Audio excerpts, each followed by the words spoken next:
taste some amount of a modest success in Bollywood, quite unlike some of his other compatriots who decided to come from South India and make their stride in Bollywood.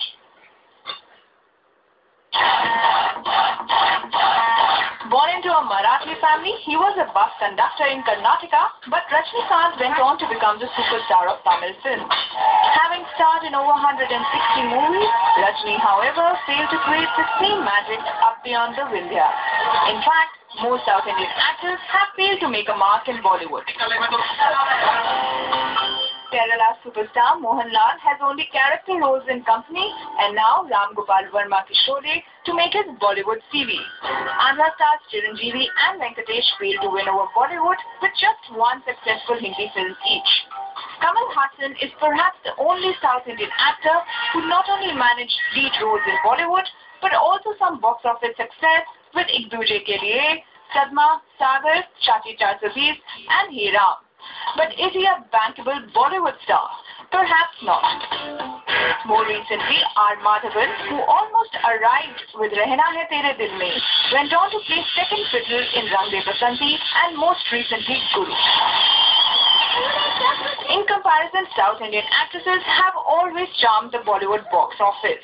While Vaijayanti Mala, a Tamilian, went on to become the reigning queen of Bollywood in the 50s with hits like Devdas, Madhumati and Naya Daur, Hema Mali took over the mantle in the 70s and became Bollywood's dream girl with hits like Sita Aur Geeta, Sholay and continues to do so with the recent Bagban. Rekha also continues to be a veteran to reckon with, having ruled in the late 70s and 80s with blockbusters like Muqaddar Ka Sikandar, Silsila and Umrao Jaan. Sridevi's Hindi-speaking lessons also paid off, with hits like Mr. India and Chalbaz. It's a success that continues till date with Aishwarya Rai, who wows the audience with Guru and is counted amongst Bollywood A-listers with films like Jodha Akbar and Part-2 under her belt. In New Delhi, Vanita Singh, CNN-IBN. Okay, sure, Ramaswamy, you were making an important point before we went on to that press conference that it's actually an unfair comparison and maybe Rajnikant is a superstar in his own right and Amitabh Bachchan is a superstar in his own right. But would you say that somehow, because Rajni's influence hasn't really been taken across the country, therefore the country has been deprived of understanding and witnessing the superstar's charisma? What is the problem with regional language performance? You see, there is a great poet, Subramanya Bharati in Tamil. There could be none greater. But people in the north do not know about him because he wrote in Tamil. M.S. Vishwanathan, a great music director whose tunes are still ringing in our ears. He is not known in the north. Kannadasan, a great poet, is not heard of in the north. It is because they speak the language of Tamil, which is a regional language. Now, if you ask me about a Bengal actor, or say a Marathi actor, I wouldn't know. That doesn't in any way reflect on his talent or achievement. It only reflects on my ignorance. Okay. Likewise, if Rajni is not reached by others, it is their misfortune. Well, he reaches out of India. In Japan, there is a big fan following for him. And in America, there is a big fan following for him. In America, at least, you can say there are Tamils living. Okay. In Japan, it is the Japanese who have taken to him. Okay. And another thing about his acting caliber. Yeah. He has done some very serious roles. Absolutely. Like the Saint Raghavendra, a man who was at peace with himself and the world. But I guess the problem, Mr. Ramaswamy, is that when Rajnikant decided to come to Bollywood, the kind of roles which he performed in movies like Giraftar or Hum, he got identified with a certain kind of street persona, a certain kind of street image.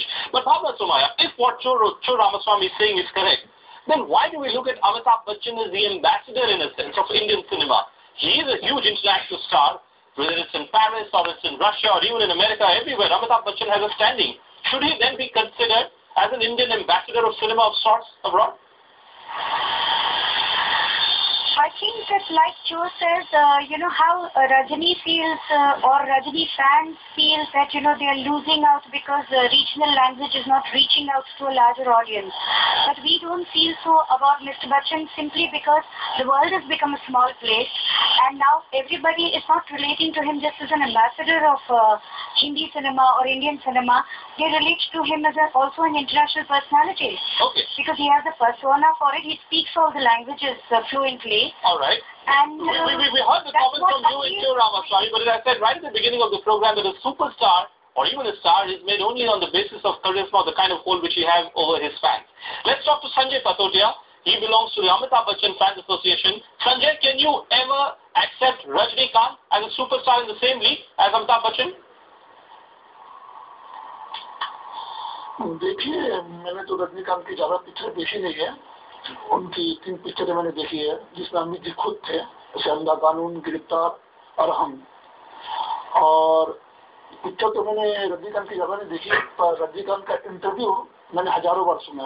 उन्होंने खुद हजारों interview में कहा है कि मैं अमित जी का fan हूँ, और जो अमित जी के फैन होते हैं हम उनको गुरु भाई कहते हैं। तो हम भी रजनीकांत के वेल विशर हैं, और इस बात का सही जवाब रजनीकांत जी दे सकते हैं। उनमें से कौन। On that note, Bhavna Somaya, Cho Ramaswamy and Sanjay Patodia, thanks for joining us tonight and sharing with us your views on what is certainly going to be a debate which will gain momentum as that big movie Shivaji gets released this week. That's it on this special edition of India 360. Thanks for watching.